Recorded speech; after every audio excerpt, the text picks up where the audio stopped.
Hola, muy buenas tardes con todos. Gracias por su asistencia a un nuevo martes del cliente de Internexa. Es un placer el tenerlos nuevamente con nosotros, empezando este año 2021. Siempre Internexa apostando por llevarle a sus clientes los mejores y los más actuales temas relacionados con tecnología, ¿no? Y en esta oportunidad estamos tocando un tema muy relevante que tiene que ver con el despliegue y el desarrollo de las tecnologías que ya muchos seguramente ya lo conocen, que es el Internet Protocol versión 6, ¿no? O el IPv6, ¿no? Y para esta oportunidad nos están acompañando Alejandro Acosta y Fabio Alvarado. En el caso de Alejandro Acosta, actualmente Alejandro es ingeniero de investigación y desarrollo en LACNIC, ¿no? Adicionalmente, es miembro de diferentes organizaciones relacionadas a Internet. Anteriormente fue chair de LAC Task Force, gerente de IT y soporte para British Telecom y miembro de la comisión electoral de LACNIC. También coordinó el encuentro anual de FLIP 6 y el foro latinoamericano de IPv6. Adicionalmente, fue profesor de TCP/IP en la universidad por más de 10 años. En el caso de Fabio Alvarado, es ingeniero electrónico, especialista en seguridad de la información. Es auditor líder de ISO 27001, es Certified Ethical Hacking, versión 9, IPv6 avanzado LACNIC, más de 10 años de experiencia liderando proyectos de transformación digital en el sector salud y gobierno. Y actualmente se desempeña como consultor líder en proyectos de infraestructura y transformación digital a partir de la migración y adopción de IPv6 en Identian SAS. Entonces, en conjunto con Fabio y con Alejandro esta tarde, vamos a ir un poco desglosando los conceptos más relevantes de lo que involucra una migración a IPv6. ¿Correcto? Entonces, por cierto, durante todo el webinar tienen a ustedes a la mano el panel de preguntas y respuestas al cual pueden acceder desde ya para poder ir anotando sus preguntas, ¿no? De la misma manera, al final del webinar, al final de la presentación, habrá una encuesta. Por favor, les agradeceremos que la puedan llenar y la puedan contestar para seguir tocando temas relevantes y temas que sean de interés para ustedes. Porque esa es un poco la idea. La idea de estos martes del cliente es tocar temas relevantes para sus negocios, sus empresas, ¿no? Y ver cómo Internexa puede apoyar y puede hacerles la consultoría para poder llevar a cabo esos planes de negocio que tienen ustedes y ver cómo la tecnología puede ayudarlos a llegar a esos objetivos. En este punto, simplemente me queda nuevamente darles las gracias. Vamos a esperar un par de minutos más para que pueda sumarse más invitados, ¿no? Este es un tema bastante interesante digamos, sobre la adopción de IPv6, Protocolo Internet versión 6, empezamos en solo un minuto más,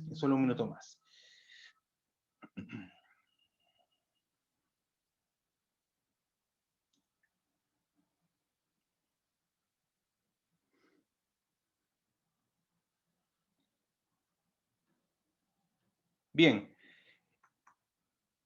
para una breve introducción voy a hacer un muy rápido repaso de lo que involucra IPv6, ¿no? Yo estoy seguro que ustedes ya conocen digamos, han oído hablar en varias oportunidades del IPv6. Vamos a ver qué cosa, qué es lo que el IPv6 está viniendo a resolver. Ese es el principal objetivo de la charla. ¿Cuáles son los retos que el IPv6 va a empezar a resolver y a enfrentar, ¿no? De cara a su adopción, dejando atrás el IP versión 4, ¿no?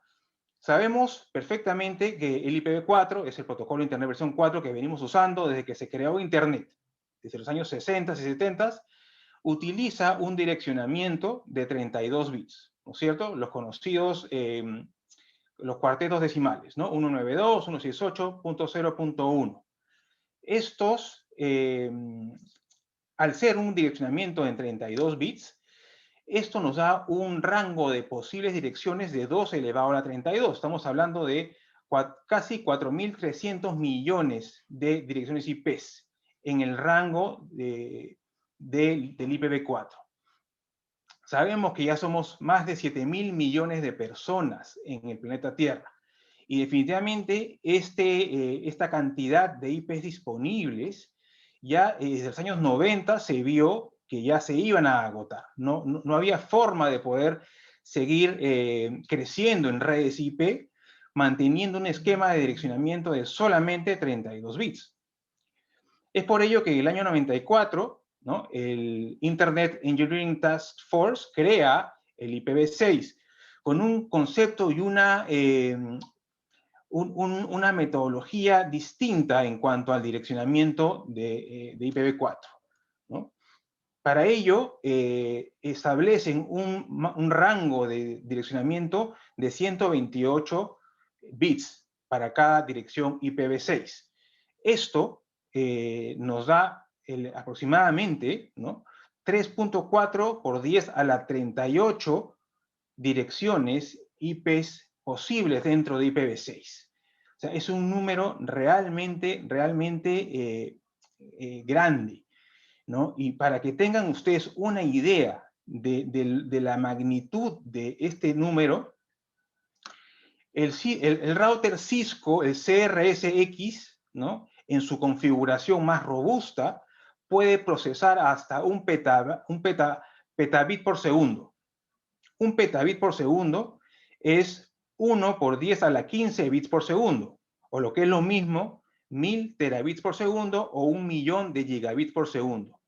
Si cada bit que procesa este router CRSX fuese una de las direcciones IP posibles del IPv6, le tomaría 1.1 por 10 a la 16 años. Estamos hablando de 11.000 billones de años procesar todas las direcciones disponibles en IPv6.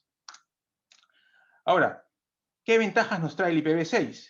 La primera ya la mencioné, nos trae un rango de direccionamiento mucho más amplio, con lo cual hace innecesario el direccionamiento privado. Y esta es la nomenclatura, ¿no es cierto?, de las direcciones IPv6. Sabemos que son estos octetos hexadecimales, ¿no?, propios de un campo de dirección de 32 bits.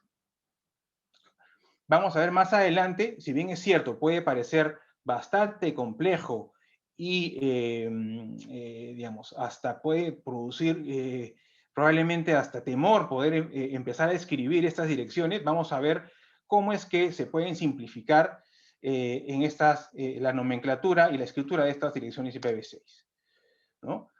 Otra de las ventajas del IPv6 es que los dispositivos, los hosts, se pueden autoconfigurar con sus propias IPv6.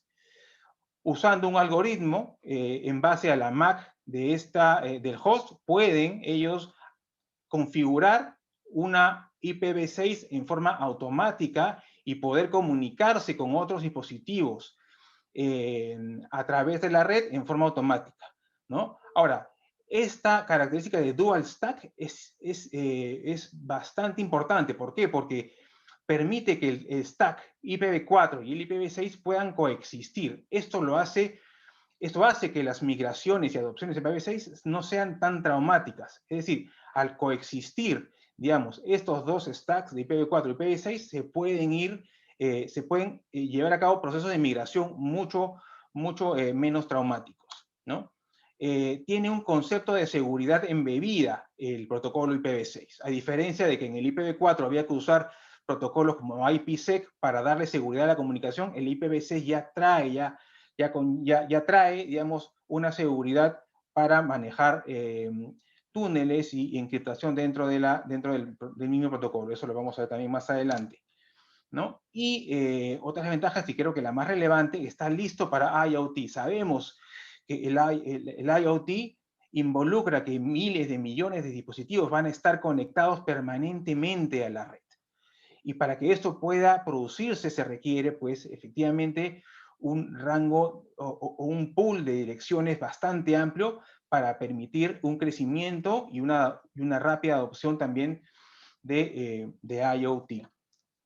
Entonces, en ese sentido, el IPv6 digamos, o la adopción de IPv6 no está exenta de retos, ¿no? Retos que están de alguna manera ralentizando su adopción, ¿no? Retos, por ejemplo, como, digamos, el costo operativo, ¿no es cierto?, de mantener infraestructura de IPv4, IPv6, ¿no? La imposibilidad de crecimiento de redes, ¿no? Vamos a ver también retos como, por ejemplo, la imposibilidad de desarrollar aplicaciones, ¿no? Entonces, todas estas inquietudes y conceptos los vamos a ver más adelante, ¿no? Entonces, nos toca ver ahora con Alejandro y con Fabio cuáles son las razones para migrar. ¿Por qué tendrían ustedes, si son ya sea carriers o clientes finales, por qué tendrían que migrar a IPv6? He venido trabajando con IPv4 perfectamente bien. O sea, ¿qué me motiva a mí? ¿O por qué tendría que empezar a migrar hacia el IPv6? Alejandro, por favor, si nos puedes comentar. Sí, vale, cómo no. Gracias, Guillermo. Bueno, un saludo a todos. Y bueno, qué interesante la pregunta, y es algo que típicamente nosotros recibimos desde el área de la CNIC. Afortunadamente hay muchas razones para que van a apoyar porque la gente debería moverse, trasladarse, desplegar, migrar hacia IPv6. Voy a tomarme la libertad de que tengo una pequeña lámina que habla al respecto. ¿Ok? Aquí la tenía a la mano. No sé si la ves en este momento, por favor, Guillermo, si me confirmas. Sí se ve. Ok. Bueno, aquí tengo algunas razones, ¿no? Por las que hay que ir. Voy a ser breve porque si no, imagínate esto. Créeme que yo pudiese hablar 3 horas sobre esto, pero vamos a intentar resumirlo en menos de 3 minutos. Aquí en esta lámina lo tenemos dividido desde 2 perspectivas. El usuario final, es decir, el internauta común y corriente que abre las páginas web, que navega, que utiliza alguna herramienta en Internet, que se conecta, etcétera, etcétera. Y del lado derecho está desde la perspectiva de un proveedor como tal. Del lado izquierdo, entonces, vamos a comenzar por el usuario final. Mayor velocidad. Aunque parezca mentira, porque a veces costaría creer, bueno, porque IPv6 va a ser más rápido que IPv4, pero sin entrar en las razones técnicas, que con mucho gusto entramos si pasa a ser relevante, pero hoy en día hay cualquier cantidad de mediciones que están realizando cualquier cantidad de diferentes entidades, instituciones, investigadores, que miden acceso desde un usuario que tiene IPv4 y IPv6 a destinos que tienen IPv4 e IPv6, y hoy en día es mayor la velocidad, es más pequeño el tiempo, el round trip time en IPv6 que en IPv4. Otra que me gusta a mí mencionar es la cantidad de fallas en las aplicaciones. Tú ahorita dijiste una frase muy interesante, Guillermo, que decías, yo vengo utilizando IPv4 sin mayor inconveniente, y puede ser una relativa verdad o una verdad a media. ¿Por qué? Porque aunque parezca, nosotros lo vivimos todo el tiempo. A veces quizás una persona, alguien lo esté viviendo en este momento para entrar a la sala Zoom, quizás no se puede conectar o quizás entra, pero el audio no termina de enganchar, no termina la conexión del audio o del video, o tiene audio y no tiene video, o tiene video o no tiene video, cualquier cosa de esas ocurre. Entonces, bueno, el punto es que con IPv6 hay menor cantidad de fallas en las aplicaciones finales. Imagínense una videollamada, una llamada nada más de voz, etc. Y algo que cada vez está tomando mayor valor año tras año es el tema de la mayor privacidad en el usuario final, que es algo que ha venido ganando auge, ¿no? Las personas hoy en día no son como hace 15, 20 años atrás. A la gente sí le preocupa la privacidad en su casa, en su computadora, en lo que hace, ¿no? Etcétera. Entonces, bueno, vamos rápidamente desde la perspectiva del usuario final. Estas son, incluso no las tengo que mencionar una por una porque están relativamente conectadas estas cuatro. Hay una reducción de costos. Alejandro, Dígame. Alejandro, disculpa, y en relación al cliente final, aquí David Correa pregunta, cambiar a IPv6, ¿qué adecuaciones físicas implica al cliente final? Muy buena pregunta, ¿no? Puede ser bastante amplia, pero voy a intentarla sumarizar. Eh, en líneas generales, todos los sistemas operativos, te hablo la computadora que debe tener el señor David en este momento, los celulares que debe tener el señor David, probablemente las consolas de juego, las tablets que tenga en su casa, todas ya son IPv6 ready, con toda seguridad. Windows, Linux y Mac desde hace centenares de años y Android, iPhone también, ¿no? Bueno, centenares estoy exagerando, ¿no? Pero quizás podemos poner desde hace 10 años sin duda alguna, ¿no? O más. Entonces, bueno, en ese sentido, a nivel de sistema operativo, él no tiene que hacer nada. Y voy a unir esta respuesta también con una palabra que tú mencionaste, es la IETF, ¿no? La Internet Engineering Task Force.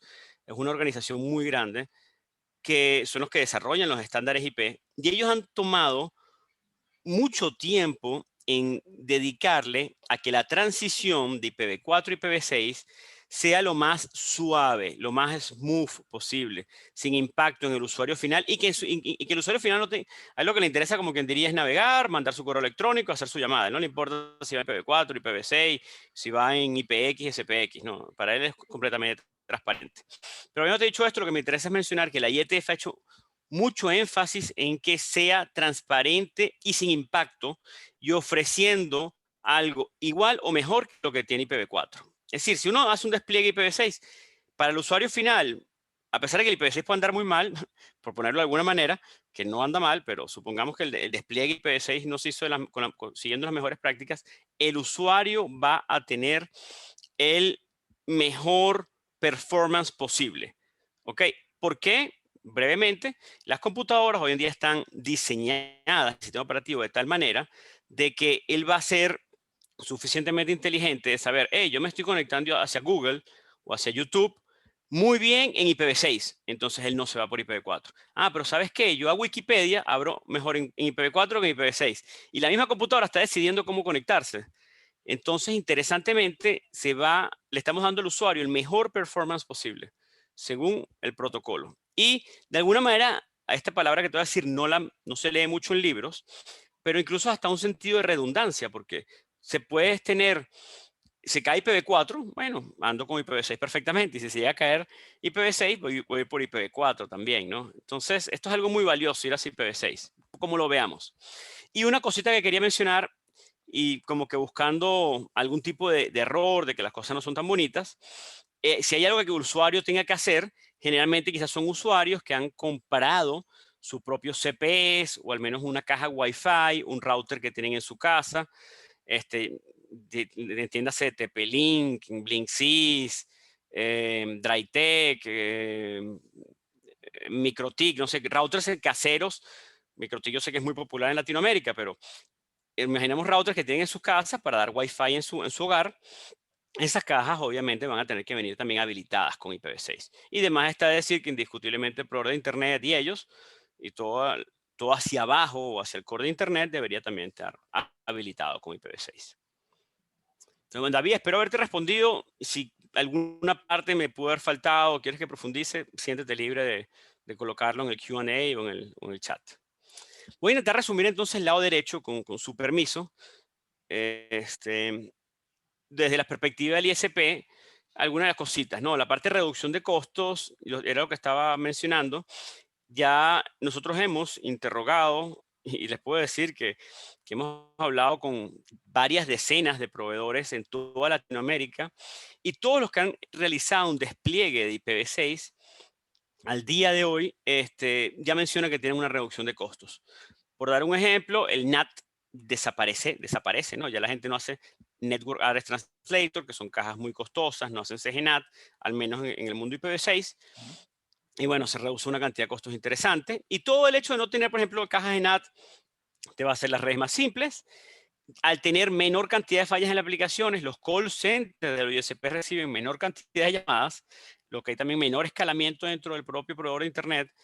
Y adicionalmente, la administración de la red, al ver menos equipos, se va a facilitar bastante, ¿no? La administración de la red es más sencilla. El hecho de yo ahorrarme el NAT, me ahorro, entre otras cosas, ¿no?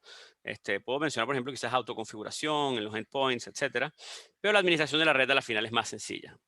Y aquí me voy a detener, Guillermo. Un gusto si quieres, ahorita continuamos en algo de esto. Perfecto, Alejandro, gracias. Le doy la palabra a Fabio para que nos pueda él, desde el punto de vista de la seguridad, cuáles son las razones preponderantes para adoptar o migrar el IPv6. Claro que sí. Buenas tardes a todos. No sé si me permiten aquí empezar a compartir ya.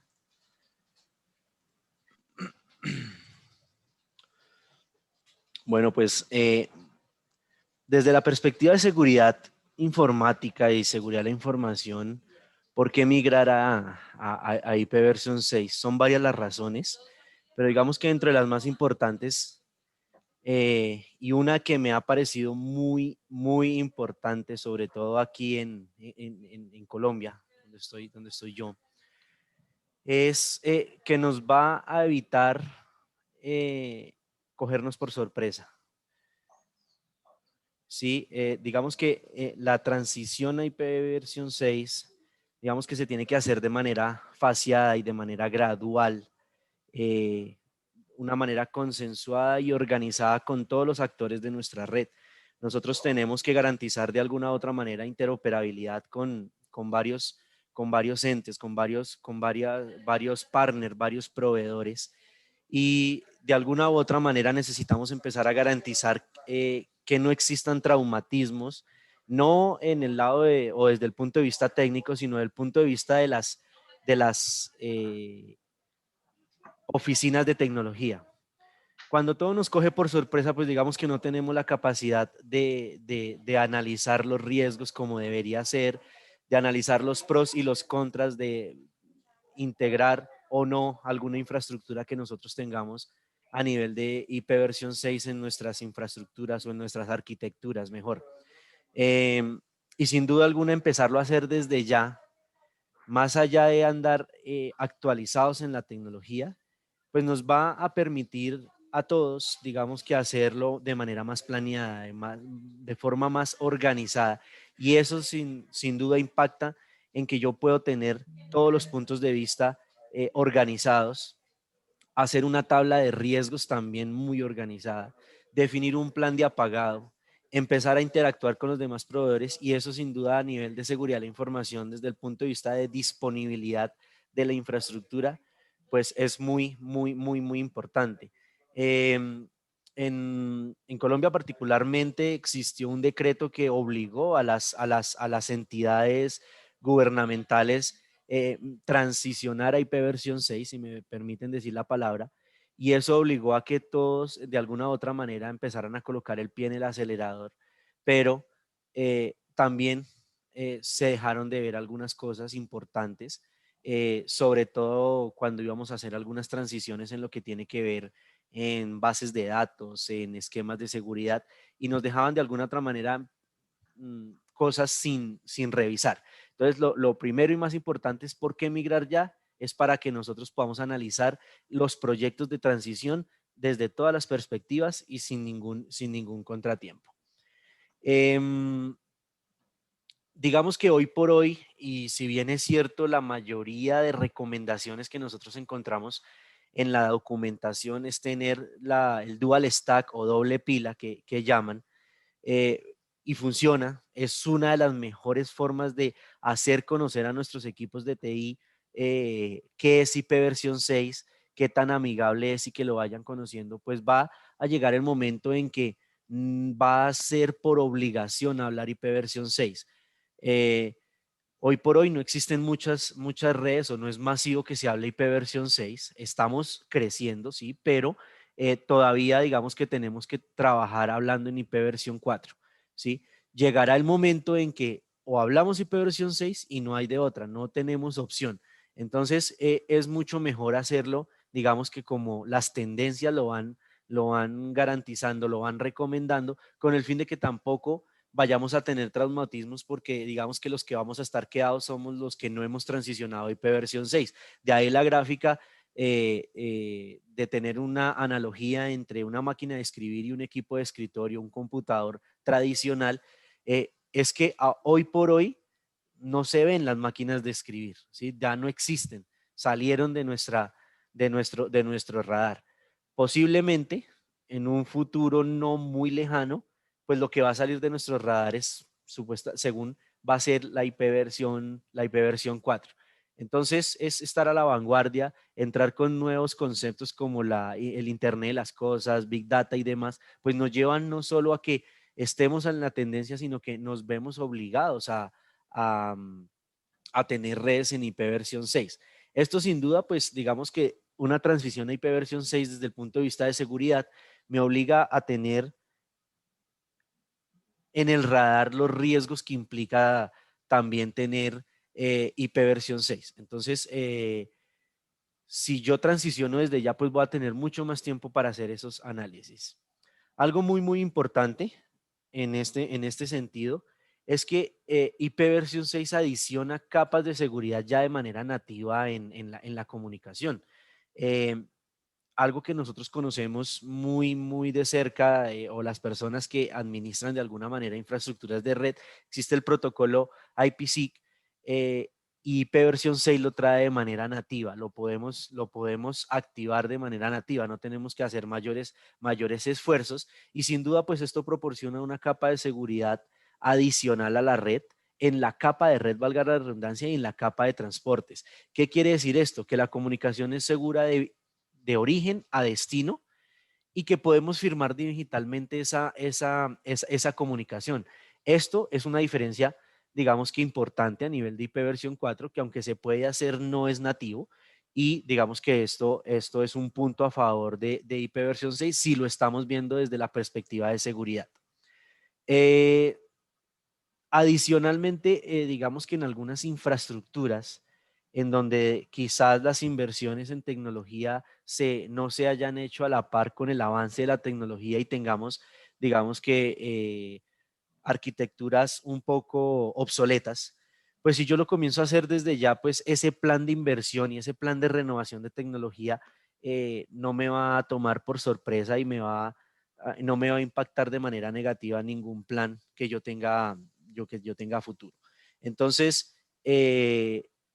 esto, cuando yo lo empiezo a ver desde la carga de trabajo que tiene una unidad o un equipo de tecnología, pues es muy importante, porque si no, después yo lo que voy a tener que hacer es tener muchos proyectos al tiempo de renovaciones, de transiciones, y adicional colocando IP v6.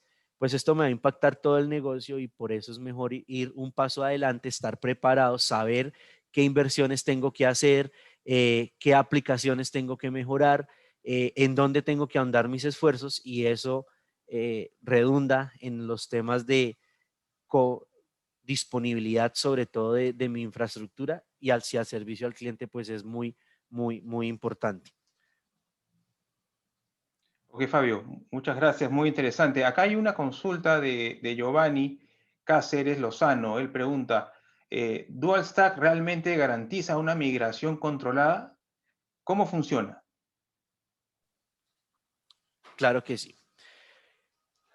Dual Stack, digamos que es una de las estrategias más recomendadas para nosotros hacer las transiciones de manera transparente, llamémoslo así. Y hago hincapié a lo que decía nuestro compañero Alejandro, y es que yo lo puedo tener como un backup. Cuando yo tengo Dual Stack y de alguna otra manera impacto mis servicios a nivel de conectividad, pues yo tengo el backup que es IP v4, ¿sí? En una transición o en un proyecto de transición, cuando mi infraestructura de red a nivel de IP v4 no se ve afectada de ninguna manera, porque los protocolos coexisten, ¿cierto? Pues yo tengo de alguna otra manera mayor seguridad y mayor confiabilidad de lo que yo estoy haciendo cuando estoy transicionando. ¿Qué puede llegar a pasar? Cuando yo tengo un escenario en donde solo hablo IP versión 6, pues no tengo de otra sino ponerlo a funcionar. Y lo que sí es cierto, y es una realidad en las áreas de tecnología, es que tenemos que primero irnos familiarizando con el protocolo, tomándole confianza al protocolo, porque digamos que cuando uno trabaja día a día con IP versión 6, pues ya esto se va a volver, digamos que lo de menos es la dirección largota que vemos.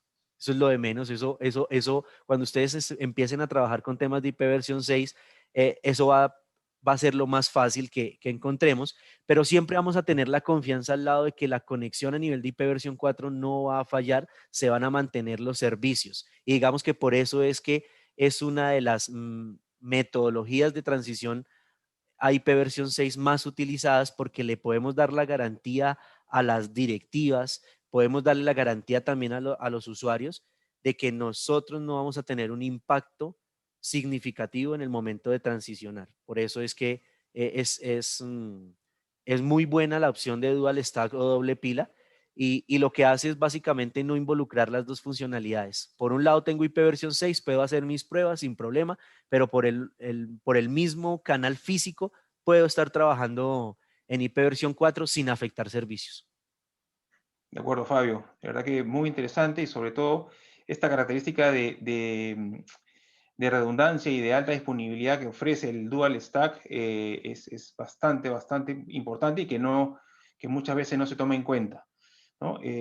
Alejandro, aquí hay una consulta de Jesús Alfaro. Él pregunta, utilizando IPv6 ya no sería necesario utilizar direcciones dinámicas, sino todas estáticas, sin importar que el usuario final sea corporativo o residencial, ¿cierto? ¿Qué nos puedes comentar, Alejandro? Vale, gracias, Guillermo. Muy buena pregunta, Jesús, y te comento que esto es algo muy discutido, ¿no? Particularmente la pregunta que tú estás consultando. Se ha tratado mucho en los eventos de la CNIC, en RiveNCC, entre otros, ¿no? Voy a unir un par de conceptos acá, ¿no? Ya que la perdí acá. Ok, mira. ¿Qué pasa? Primero, el tema de direcciones dinámicas. Probablemente estés intentando comparar IPv6 con el mundo de direcciones IPv4 dinámicas, donde las direcciones IP tradicionalmente son provistas por un servidor DHCP, un Dynamic Host Configuration Protocol. En el mundo IPv6, importante destacar, sigue existiendo, pero no es tan popular, el concepto de DHCP, ¿no? El Dynamic Host Configuration Protocol. En el mundo IPv6, voy a ser bastante técnico en esta respuesta, se añade un concepto que se llama DHCP-PD, ¿ok? El PD hace referencia a Prefix Delegation. ¿Por qué estoy llegando a este detalle? Generalmente cuando tú asignas, imagínate que tú eres un ISP, tienes clientes residenciales, que es parte de lo que tú mencionas en tu pregunta, que probablemente tienen unas cajitas, CPE o algo por el estilo. ¿Qué va a pasar? La caja tiene que ir al proveedor y él no va a pedir direcciones IP como tradicionalmente ocurre en el mundo IPv4. La caja que tiene la persona en el usuario final va hasta el proveedor de Internet, pide un prefijo completo, no pide direcciones IP. ¿Qué es un prefijo? Es como una subred, un subnet. ¿Ok? 2001, 2 puntos, DB8, tal cosa. La recibe la caja, y la caja después va a anunciar ese prefijo dentro del hogar, dentro de la residencia de la persona, y después viene el concepto de autoconfiguración. ¿Ok? Sé que sonó medio enredado, pero básicamente lo que yo quiero llegar es que las direcciones IP dinámicas sí siguen existiendo en el mundo IPv6. Me atrevo a decirte que son hasta mucho más fáciles, pero infinitamente más fáciles que hacer en el mundo IPv4. ¿Por qué? Porque una dirección IP dinámica en el cliente final, en tu laptop, en tu teléfono celular, no va a requerir un DHCP. ¿Ok? No lo requiere. Vamos a intentar traducir este concepto al mundo IPv4. Imagínate que tú quieres configurar la red 192.168.1.0/24 en tu casa.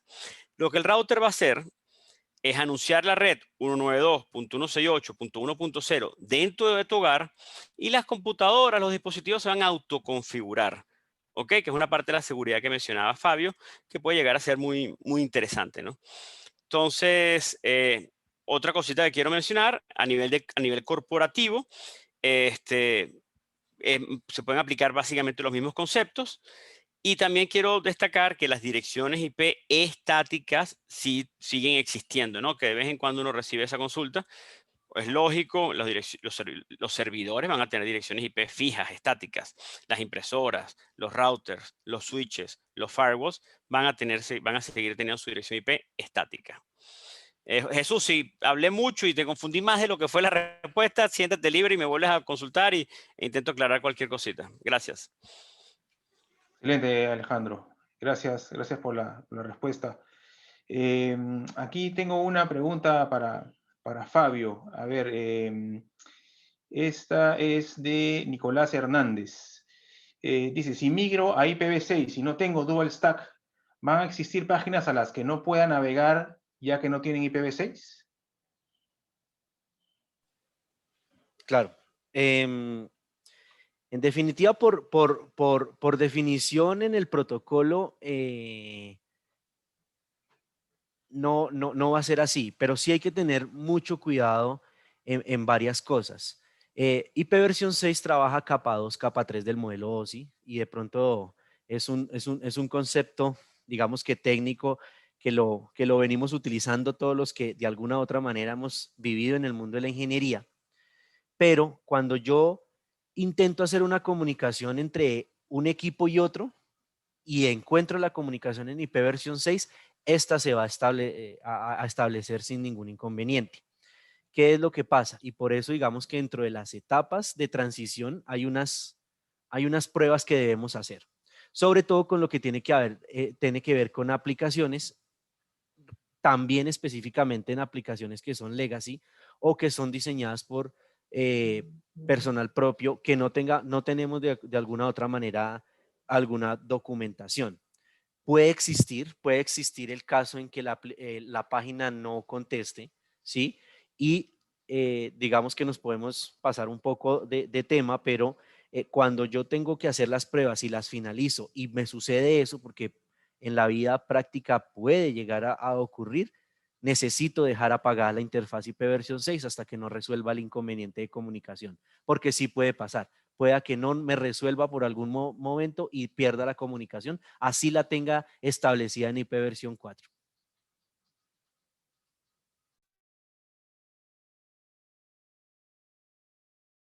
Gracias, Fabio.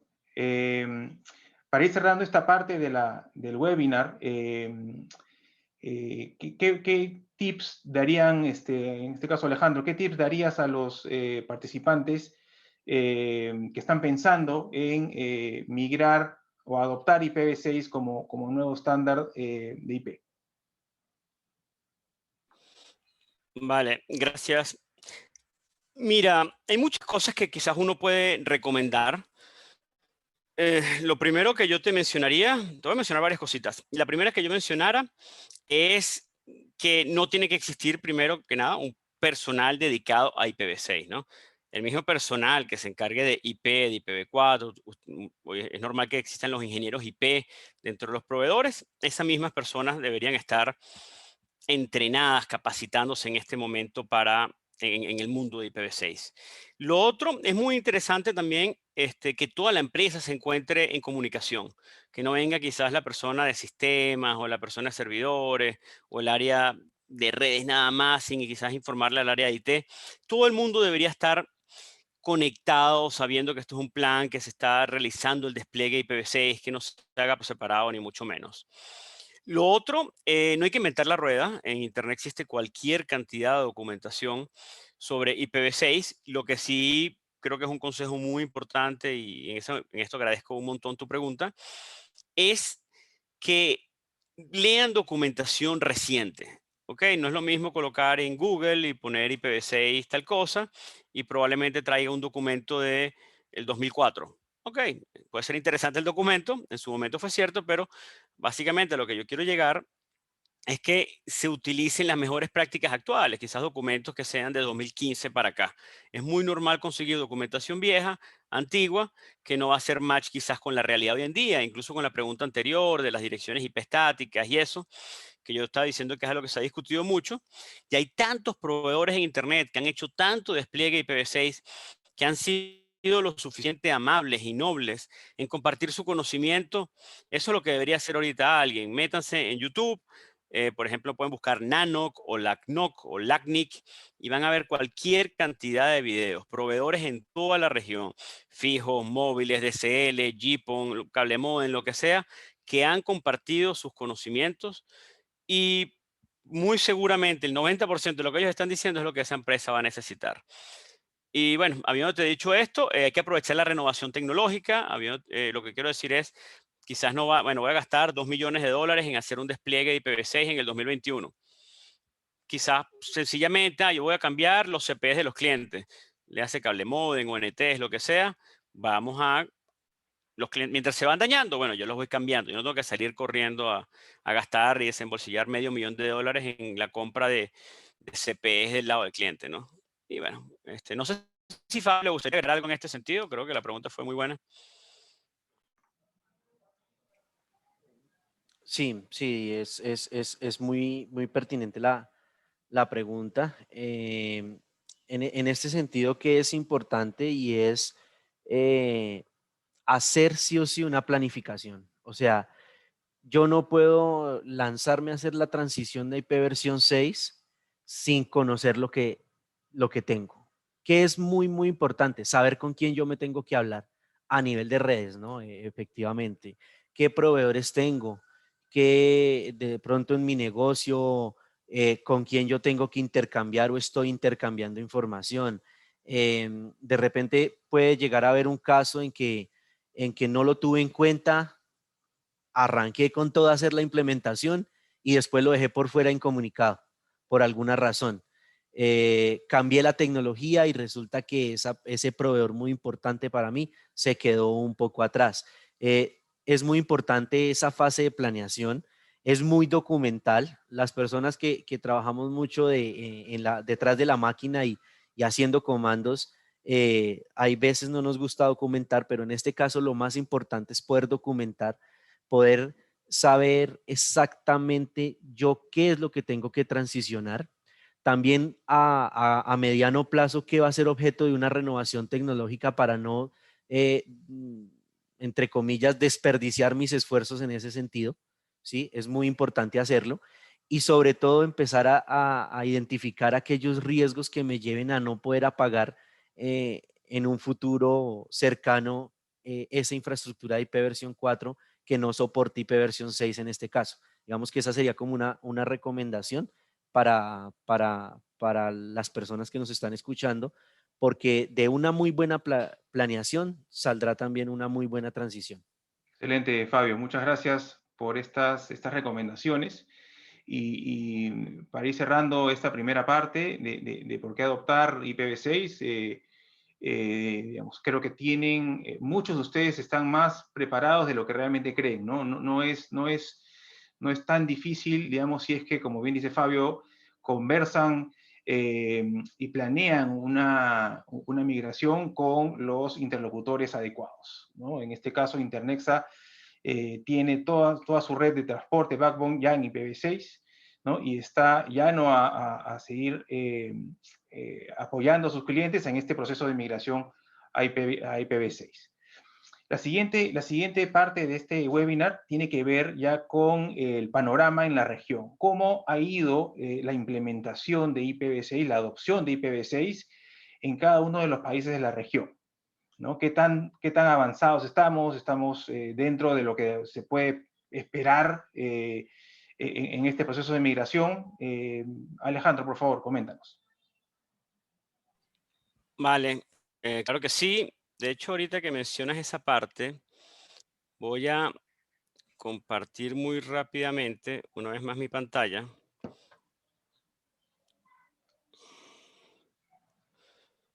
Justo la había abierto antes del webinar. Ok, ¿qué estamos viendo enfrente? Básicamente es aquí todo el mundo puede entrar a esta página, es una página pública. Los datos incluso se encuentran disponibles en Open Data en caso de que alguien quiera utilizarlos, procesarlos. Pero básicamente aquí están todos los países de cobertura de la CNIC y su historia de cómo ha ido el despliegue de IPv6 en el tiempo. Esto es algo que en lo personal a mí me gusta mucho porque si uno, por ejemplo, abre una página ahorita que tenga estadísticas de IPv6, nos van a dar la foto del día de hoy o la foto del día de ayer o la foto de la semana pasada. Aquí podemos ver cómo los países han crecido o eventualmente decrecido en el tiempo, ¿no? ¿Ok? Desde el 2014 hasta el 2021. Ok, habiendo dicho esto, voy a sumarizar aquí básicamente los países. Podemos ver, por ejemplo, que Argentina tiene un 10% de penetración de IPv6. Esto básicamente lo que estamos viendo es que 10.56 argentinos de cada 100 están ahorita utilizando IPv6. No es un número nada despreciable. AWS Aruba, vamos con países que tengan algún tipo de despliegue. Bolivia tiene 16%. Brasil tiene 37%, es decir, 37 brasileros de cada 100 están utilizando Internet. Tuvimos un crecimiento muy interesante, muy marcado en el tiempo. Belice, 7%, Chile, 1%. Aquí podemos ver también en qué momento empezó a crecer la penetración de IPv6 en dicho país. Aquí por lo menos vemos que Colombia empezó a crecer a finales del año 2019 o comenzando el 2020. Ustedes, claro, del lado de Colombia también tuvieron una política emitida por el MINTIC, donde el gobierno principalmente estaba en algún tipo de obligación de realizar el despliegue. Países que tengan algún tipo de grado de penetración. Dominicana está en 2%, Ecuador en 28%, Guatemala en 9%, Guyana Francesa 45%, México casi 40%. Sí, bueno, y así sucesivamente. No voy a pasarme ya el resto de los países y vamos a la última imagen, que básicamente tenemos un promedio esto es un promedio ponderado, no es un promedio simple, de todos los países, lo que nos está diciendo que en Latinoamérica prácticamente una cuarta parte está, fíjense que es una foto para el 25 de junio, del 25 de enero de este año, es decir, del día de ayer. 24.73 latinoamericanos estamos navegando en Internet desde nuestros hogares, ¿no? Esta es la foto para el día de hoy. Y bueno, hay muchas perspectivas de cómo medir la penetración de IPv6. En alguna otra documentación, por ejemplo, podemos ver la cantidad de prefijos IPv6 que anunció un país. Podemos ver quizás la cantidad de contenido que existe en un país con IPv6. Ese es un valor dificilísimo de calcular. ¿Por qué? Porque todos los países de alguna manera también se apoyan en Amazon Web Service, se apoyan en Google, se apoyan en Yahoo, se apoyan en clientes y en servidores y servicios que no se encuentran en Latinoamérica realmente, pero sí lo estamos usando los latinoamericanos. Entonces, medir el contenido en IPv6, me atrevo a decir que es una de las cosas más complicadas que puede haber en el mundo de investigación y desarrollo. Alejandro, una pregunta. ¿Puedes mostrar la página de Perú, por favor, para ver la adopción en Claro, Perú? acá está Perú. Pero es un caso muy interesante. Lo que te voy a decir es una información muy pública.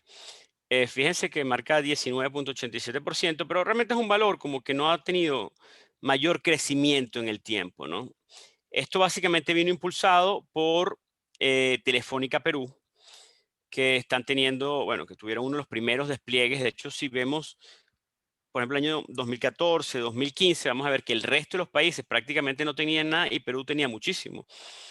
Y bueno, Movistar Telefónica de Perú tuvo un despliegue muy grande, ¿no? En su momento. Y bueno, estamos esperando que quizás otros participantes se apoyen acá. Pueden ser que existan otros y yo los desconozca, ¿no? Tampoco Correcto, uno conoce Alejandro. De cada hecho, sí, detalle. se ve que ha habido un estancamiento de hace buen tiempo. Efectivamente, es ahí donde Internet está apostando por, digamos, llevar a sus clientes, tanto corporativos como telcos, a la adopción de IPv6 de una manera mucho más agresiva. Así que estamos seguros que este indicador va a aumentar significativamente en los siguientes años. Gracias, Alejandro. Por nada. Fabio, desde tu punto de vista, ¿cómo ves el panorama de adopción de IPv6 en la región, por favor?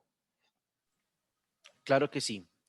Pues a mí me gusta basarme, digamos que en esta gráfica de Google, porque básicamente, ¿cuál es el ejercicio que ellos dicen hacer? Ellos dicen, nosotros lo que hacemos es que tomamos estas estadísticas respecto a la cantidad de solicitudes que llegan a través de nuestro buscador que vienen con tráfico nativo en IP versión 6. Entonces, pues como todos conocemos, pues Google es un navegador ampliamente utilizado. En ese sentido, digamos que, y haciendo comparación con lo que lo que nos mostraba Alejandro ahorita y lo que dicen algunas otras páginas gubernamentales, efectivamente guardan mucha relación. Google, ¿qué hace? Esto es una gráfica en tiempo real y básicamente lo que dice es que a hoy, bueno, digamos que en enero 24, por ejemplo, teníamos de manera nativa un tráfico del 32.72% a nivel mundial en IP versión 6. Quiere decir que nosotros en Latinoamérica pues estamos en un promedio respecto al resto del mundo. Y es muy interesante también porque el efecto se viene a dar también a nivel mundial desde más o menos los mismos tiempos. Esto empezó a crecer, digamos que de manera importante aproximadamente en el 2015 y es donde ha venido teniendo un crecimiento exponencial, por llamarlo de alguna manera, en estos términos de adopción. En esta misma página lo que podemos encontrar es una documentación pública en Google. También podemos mirar a nivel de cada país cuál es su porcentaje de adopción. Entonces podemos en Canadá un 30.22%, en Estados Unidos un 45.15%, en México un 39%, Colombia muestra un porcentaje de adopción del 12.28%, Brasil el 37%, y así efectivamente, digamos que si ustedes ven el mapa también pues ven mucha más adopción en América que en Europa. Sin embargo, pues en América, el país que más, en Europa, perdón, el país que más porcentaje de adopción reporta es la India con el 58.1% de adopción. Rusia, por ejemplo, con un 8.44%, entonces países de Latinoamérica tienen mayor penetración del protocolo y pues digamos que ya no existe esa brecha, ¿no? Que antes uno decía en otros lados, pues hay mayor capacidades y demás, pero miren, Latinoamérica, por ejemplo, y Centroamérica, pues están a la par de lo que están diciendo las cifras. Esto para mí, pues digamos que me parece una muy buena fuente también de documentación y pues generalmente la utilizamos para nosotros sustentar transiciones o proyectos relacionados. Gracias, Fabio. Excelente la información y sí, vemos efectivamente dentro de la región pues hay mucho trabajo por hacer en cuanto a la adopción de IPv6 y el poder trasladar estos beneficios y estas ventajas a los clientes finales, ¿no? Vamos ya a la etapa de preguntas y respuestas. Si me permiten, aquí tengo una muy interesante de Orlando Villabona. Creo que Fabio, aquí creo que tú nos vas a poder ayudar. Él pregunta, ¿qué habría que revisar en las estrategias de ciberseguridad si se tiene una convivencia entre IPv6 e IPv4? Si IPv6 mejora la seguridad, entonces, ¿qué controles de ciberseguridad se pueden reducir? Sí, muy buena la pregunta y de hecho muchas personas están preocupadas por el tema de ciberseguridad. ¿Cuál es la recomendación? La recomendación es que el tema de la ciberseguridad sea un tema que se contemple desde el inicio del proyecto. Nosotros tenemos que conocer la, llamémoslo, la política de seguridad de la información, sobre todo de cada una de nuestras infraestructuras para poder saber qué es lo que tenemos que proteger. Existen algunas prácticas a hoy en donde se siguen manteniendo, por ejemplo, los NATs en términos de seguridad. Nosotros, creería yo que todos los que estamos aquí reunidos hemos siempre escuchado es hablar de IP versión 4 y del concepto de IP pública, IP privada, y de ahí arrancan la necesidad de los NATs. Pues lo que nosotros hemos visto es que siguen persistiendo los NATs, obviamente en estas infraestructuras de dual stack, pero digamos que se tiene que tener en cuenta que a nosotros se nos está ampliando la superficie de ataque, por llamarlo de alguna manera. O sea, si nosotros, como lo decíamos en las primeras de cambio, como dicen los comentaristas de fútbol, nosotros teníamos 4.200.000 algo de direcciones IP versión 4, ahora vamos a tener un número que no se puede, son millones y millones de direcciones IP. ¿Eso en qué se traduce? En que la superficie de ataque se va a agrandar. En ese sentido, hay que tener o hay que prestar mucha atención porque el trabajo de alguna manera para las áreas de ciberseguridad o de seguridad de las compañías puede llegarse a duplicar, llamarlo de alguna manera. ¿Por qué? Porque tenemos que estar pendiente de lo que sucede en IP versión 4 y también de lo que sucede en IP versión 6. Hay que prestar total atención en las recomendaciones que se emiten de seguridad, por ejemplo, en aquellas infraestructuras en las cuales por alguna razón todavía no voy a utilizar el protocolo IP versión 6, pues la recomendación es dejar apagada la interfaz, por ejemplo, mientras terminamos de hacer la transición. Si digamos que también intentamos hacer similitudes entre lo que yo tengo en IP versión 4, hablando de direccionamiento, versus lo que voy a colocar en IP versión 6, pues eso también es darle pistas, por ejemplo, a un ciberatacante, ¿sí? Guardar cierta relación. En IP versión 6 las redes se simplifican y no podemos nosotros mismos buscarnos problemas donde no los hay. La idea es eh, intentar entre todos los que conocedores de temas de redes cambiar el chip porque los temas de NAT desaparecen. Son necesarios en este momento de transición, pero a futuro van a desaparecer, ¿sí? Y eso lo tenemos que tener en cuenta. Algo que sí es muy, muy, muy, muy importante es que mmm, mantengamos, digamos que las mismas políticas que tenemos nosotros en IP versión 4, mantenerlas en IP versión 6, sobre todo en lo que tiene que ver con denegación de accesos y demás. ¿Por qué? Porque es muy común que al desconocer los temas de IP versión 6, nosotros dejemos por ahí regaditas políticas de all to all o digamos que temas muy, muy, muy abiertos a nivel de protección en puertos, en protocolos y demás.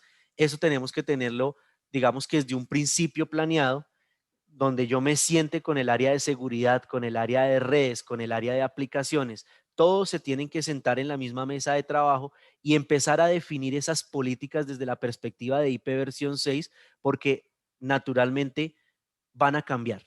Es decir, yo voy a tener en paralelo mis políticas de IP versión 4 versus mis políticas de IP versión 6, porque hay que darles la importancia que se merecen, sobre todo en esta época de transición, porque no podemos abandonar el escenario. Los ciberatacantes están ahí, están pendientes de qué deja uno abierto para poder ingresar a nuestras redes. Entonces, la recomendación final es tengámoslo en cuenta como un eje transversal a todas las etapas de la transición, desde la política misma de seguridad, pasando por la infraestructura, por las redes y llegando a las aplicaciones. Tenemos que empezar a asegurar esas direcciones IP versión 6 para no llevarnos sorpresas más adelante. Recomendación, una vez yo tenga así sean las pruebas de IP versión 6, hacer pruebas de vulnerabilidades. Un pentesting no le caería nada mal a una red de IP versión 6 y eso sería muy bueno para de cara a despreocuparnos cuando estemos en ambientes productivos.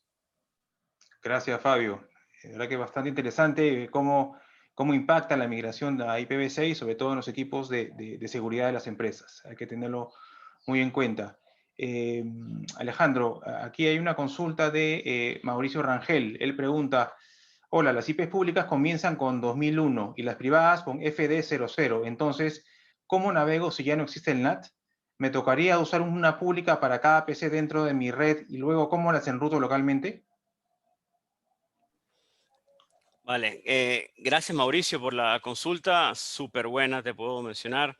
Eh, bueno, primero que nada, todas las direcciones IP, tú usas la palabra públicas en el mundo de IPv6, no necesariamente comienzan por 2001. La IANA, básicamente el espacio global, una dirección IPv6 global es el análogo a una dirección IPv4 pública. Pues las direcciones IP hoy en día globales en IPv6 pueden comenzar por 2 o por 3. No necesariamente comienzan con 2001. Tanto así que las de la CNIC comienzan por 2800, ¿ok? Pero bueno, más allá de eso, tú después posteriormente indicas que las direcciones IP privadas en el mundo IPv6 comienzan por FD. También es cierto, la palabra correcta es ULA, ¿no? Unique Local Address, que es lo más similar a una dirección IPv4 privada. ¿Qué pasa? Y aquí es donde me encanta tu pregunta. Tú mencionas, entonces yo voy a necesitar una dirección IP pública para cada PC. La respuesta es sí. Hoy en día, cada dispositivo tradicionalmente va a tener 2 o más direcciones IPv6 en todo momento, ¿ok? Va a tener una adicional que no mencionas aquí que se llama Link Local. De hecho, la ULA, la que comienza por FD, no es obligada, ¿no? Tú puedes no tenerla. Y me atrevo a decirte que en no sé, menos del 1% de los despliegues que yo he visto de IPv6 utilizan el día de hoy direcciones IP ULA o direcciones IP privadas como tú mencionas. Pero es muy normal que la gente, déjame ver, incluso mostrarte algo muy breve. Voy a compartir, a pesar de que trabajo para la CNIC, en mi computadora estoy usando una dirección IP 2001 porque corresponde a ARIN, básicamente porque yo me encuentro en un túnel, ¿no? ¿Ok? Creo que ahí están viendo mi terminal. Sí, Aquí pueden estoy viendo. ver básicamente mi interfaz EN0, que es la Wi-Fi. Y aquí vemos que hay, tengo aquí una cosita que me está tapando. Ok, aquí tengo 2 direcciones IPv6. Fíjense que incluso yo tengo 3. Tengo estas que vemos aquí, son las direcciones IP globales. Ok, se reconocen fácil porque comienzan, en este caso, por 2001, que es el mismo ejemplo que mencionaba el amigo.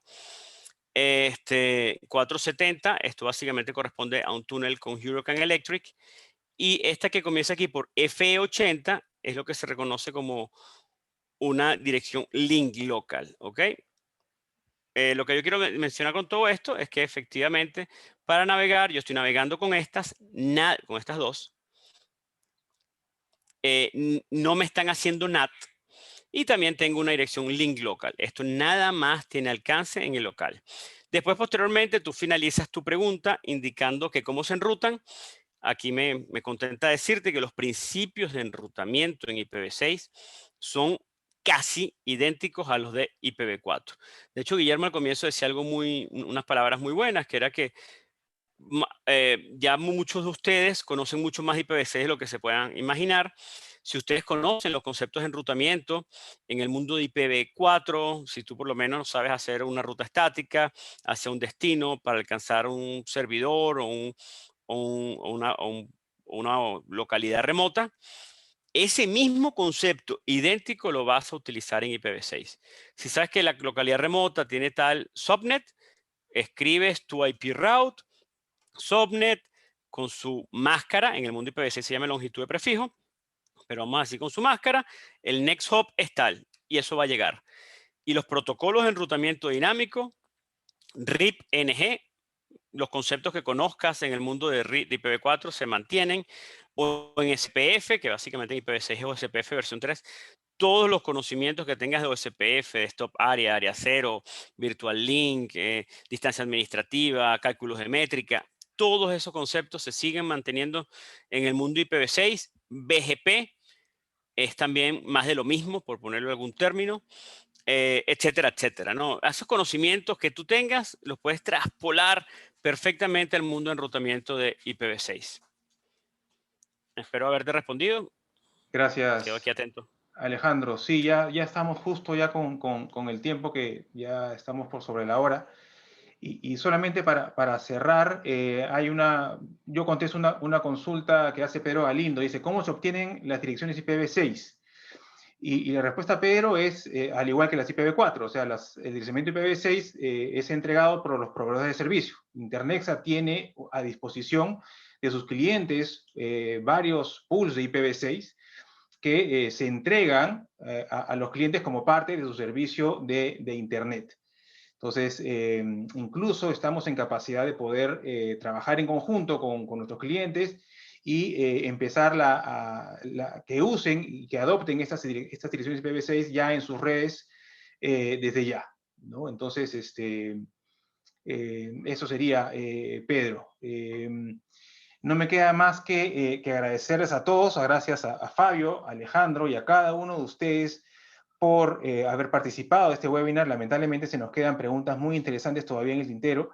Vamos a responderlas y enviarlas junto con la grabación de este webinar para que cada uno de ustedes lo pueda revisar y posteriormente poder contactar tanto a Alejandro, a Fabio o a quien les habla para poder ampliar más sobre estos conceptos de IPv6 que han sido muy interesantes en esta tarde y en este webinar.